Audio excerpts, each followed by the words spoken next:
How's it going, everybody? Welcome back to the channel. Today we are here to discuss about Thor Love and Thunder, fourth Thor film, the 29th film in the ever-growing Marvel Cinematic Universe.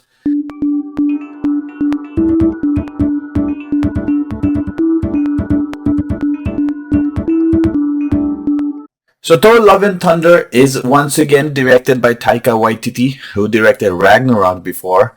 Chris Hemsworth's back, Natalie Portman's back, and we have Christian Bale playing Gore the God Butcher in this film. So first and foremost, I am a very big fan of Thor as a character. I think Chris Hemsworth is a great Thor. I love what they have done with him in the whole franchise. And now that both Downey and Evans are gone and Captain America and Tony Stark are behind us, Thor is the last of the big three that remains, and it looks like he's the most likely one to continue further in this universe. So I'm very excited to see what kind of role he plays in the future of MCU. But in this film, right, he is with Guardians of the Galaxy as we last saw him. He is just out there doing his thing, like Thor at this point has lost pretty much everything that was close to him. He lost his parents. Loki is dead. He lost Heimdall.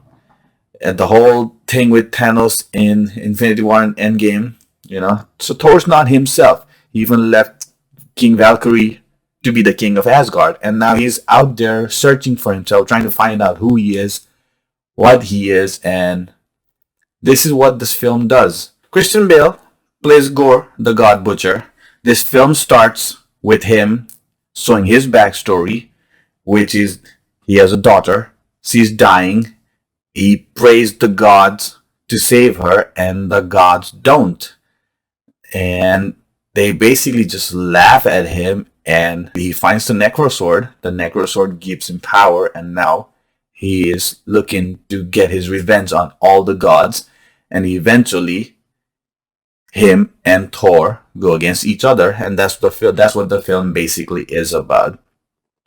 Now, if you liked Thor Ragnarok, and if you are a fan of Taika Waititi's work, this film is for you.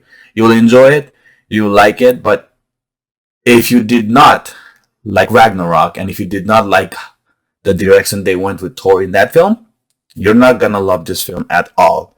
Because this is very much in that realm.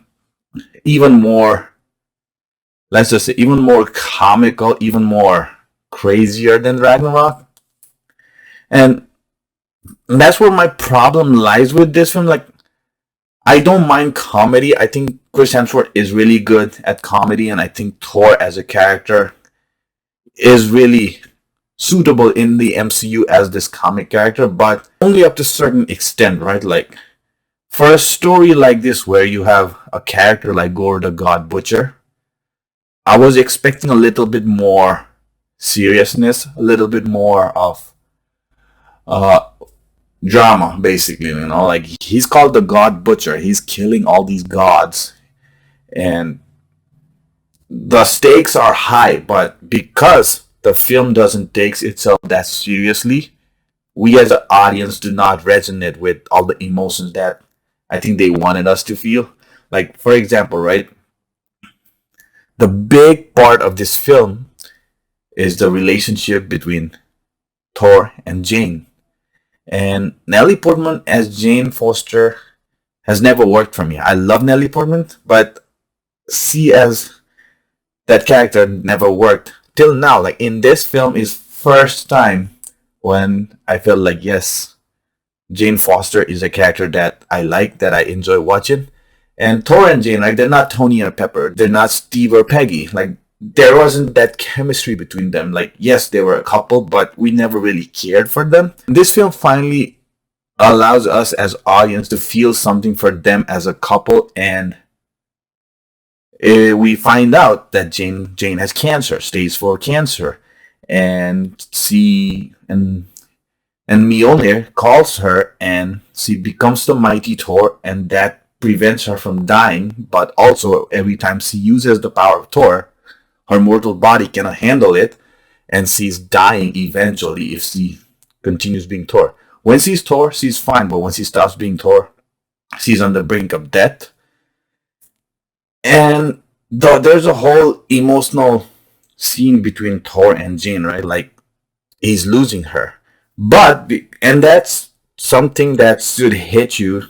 But because the film doesn't take itself very seriously, we don't really feel much. Even her death scene, which was supposed to be sad, doesn't really feel sad because, like I said, Taika's humor, I think, overshadows the emotional depths that this film had. Gore's story, Gore the God Butcher is a very sad character. It's a very tortured character. He lost his kid, he lost his faith, and now he's seeking for revenge. And at the end, we are supposed to feel for him when he sacrifices himself to bring his daughter back. But since the story doesn't allow itself to establish Gore as a character that the audience can feel anything, you don't really resonate much with his redemption at the end. And like I said, the emotional beats in this film doesn't hit at all, and I was hoping that it would. Like even Ragnarok, right? Even Ragnarok, I had this very similar. Like Ragnarok is supposed to be the destruction of Asgard, right? But we didn't really feel much because it was done in a very comedic way. But I think Ragnarok balances things out much better than Love and Thunder did, and I think Hela was a better character than Gore. Christian Bale absolutely crosses it. He's a fantastic actor, and whatever he's given with, he tries absolutely his best to give the very best performance, and he does. He's really good at it. What he's given isn't much, and his character isn't fleshed out enough in this film.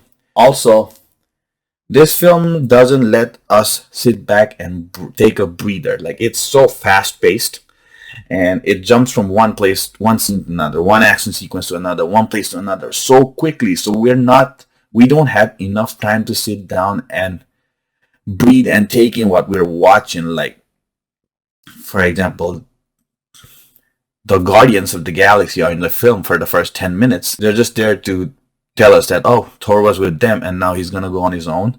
But like, Thor's with Guardians and then he's in the Earth. And then he goes to the God City where Russell Crowe as Zeus. I think that's where the comedy worked for me. Yeah, Russell Crowe as Zeus was funny. He was great. I can't wait to see more of him. And then again, like from there, he's in the Shadow Realm. They're fighting Gore. And then again, he's back to Earth. And then again, he's in Eternity. And it just moves so fast. And throughout all this, we lose any character moment that we were supposed to have. But it's not all bad. The film, you can have fun with it. Like it's very entertaining to watch. It's very enjoyable. Chris Hemsworth is as charming as ever. Natalie Portman is great as Mighty Thor. Their relationship, their chemistry works finally in this film. And Christian Bale, with whatever he's given, he does really good. He's phenomenal as Gore. But it's just the character wasn't. See, the problem now the MCU is facing, right? Especially the Phase 4 films, like 29 films down the line, it becomes difficult to keep it fresh and keep your audience engaging. And I think especially the Phase 4 films have struggled. Especially everything after Endgame, I don't think they have a proper direction. I might be wrong. Maybe down the line it all makes sense, but so far it just feels like they don't know where they're headed, and the films kind of feel disjointed in a way.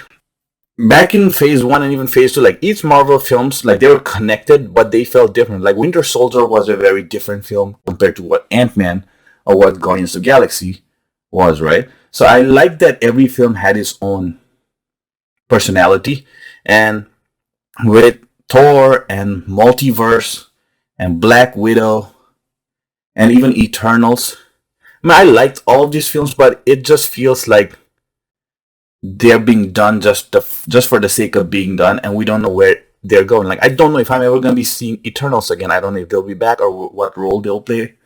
And with all the multiverse, Like, I don't know, like say Thor had nothing to do with it, so I don't know where and what the bigger picture is.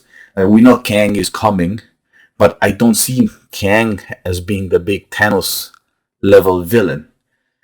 So this is where I think MCU find itself struggling a little bit lately. And I know Kevin Feige has been doing this. He knows the best for this, and he's probably got it all planned out. But the quality of film has definitely gone down in Phase 4.